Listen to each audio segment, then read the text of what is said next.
কিভাবে নতুন বউয়ের সাথে সহবাস করব? শুরু করব কিভাবে? কোথায় কি করব?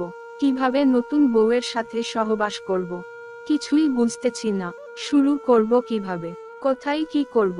বিয়ে করেছেন নতুন, বউ আছে ঘরে, আর আপনি চিন্তায় মগ্ন আছেন, কোথায় থেকে শুরু করব? প্রথমে কি করব যদি উনি রাজি না থাকে? যদি আবার উল্টা কিছু করে? আর কত কি চিন্তা মাথায় ঘুরপাক খাচ্ছে। চলুন জেনে নেই কোথায় কিভাবে শুরু করতে পারেন আপনার প্রথম সহবাস নতুন মানুষের সাথে। প্রথমবারের সহবাসের আগে অবশ্যই আপনারা একে অপরের সাথে আগে পরিচিত হয়ে নিবেন।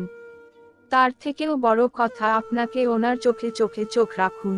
তারপর নাম জিজ্ঞাসা করুন, ফেসবুক চালায় কিনা, চালালে ফেসবুক আইডি নাম কি, কখন খেয়েছে, আপনাকে আগে কখনো দেখেছে কিনা, কখন কি করেছে, কবে থেকে বিয়ের আয়োজনে ব্যস্ত, এগুলো জিজ্ঞাসা করার মানে হলো আপনি ওনার কাছে ফ্রি হতে যাচ্ছেন। কিভাবে নতুন বউয়ের সাথে সহবাস করব? কিছুই বুঝতেছি না। শুরু করব কিভাবে? কোথায় কি করব? তারপর চোখ বন্ধ করে দুহাত দিয়ে জড়িয়ে ধরতে পারেন। আবার চোখ খোলা থাকলে শরম লাগতে পারে। আর একটা কাজ করতে পারেন, সেটা হলো ওনাকে চোখ বন্ধ করতে বলতে পারেন। তারপর আপনি জড়িয়ে ধরে কপালে কিস দিবেন। তারপর জড়িয়ে কিছুক্ষণ শুয়ে থাকতে পারেন। তারপর আস্তে আস্তে লিপ কিসিং শুরু করতে পারেন। এখন ওনার কাছে জেনে নিবেন উনি এখন সহবাস কিংবা সেক্সের জন্য রাজি কিনা। রাজি থাকলে আপনারা একে অপরের সাথে বিভিন্নভাবে আদর ও ভালোবাসা করবেন। অবশ্যই স্ত্রীর স্পর্শকাতা স্থানগুলোতে আদর করবেন। এরপর উনি যদি মিলনের জন্য প্রস্তুত হয় তখন আস্তে আস্তে মিলনের জন্য চেষ্টা করবেন, তবে তাড়াহুড়া কিংবা কোন অস্থিরতা সৃষ্টি কখনোই করবেন না। স্ত্রীর সাথে সহবাস করার নিয়ম। স্ত্রীর সাথে সহবাস করার নিয়ম অনেকভাবে করা যায়, তবে যেটি পপুলার নিয়ম সেটা হলো নিচে শুয়ে থাকবে স্ত্রী, উপরে থাকবে স্বামী। এটাকে স্ত্রীর সাথে সহবাস করার ইসলামিক নিয়মও বলে থাকে অনেকেই। আবার অনেকেই স্ত্রীর সাথে সহবাস করার এই নিয়মকে প্রাচীন সহবাসের নিয়ম বলে থাকে। মাসিকের কতদিন পর করা যায়? মাসিক শেষ হতে যতদিন লাগে ততদিন পর করা যায়। আপনাকে অবশ্যই মনে রাখতে হবে সবার মাসিক সব নিয়ম মাফিক হয় এমন না।